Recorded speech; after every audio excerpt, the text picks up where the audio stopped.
este no era nuestro destino. Los tiempos cambian.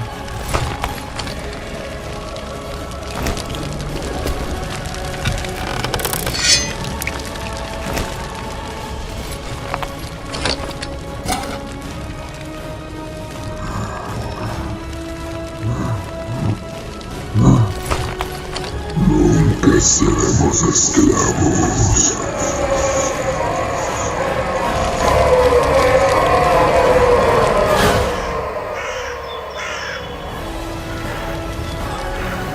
Pero sí seremos conquistadores.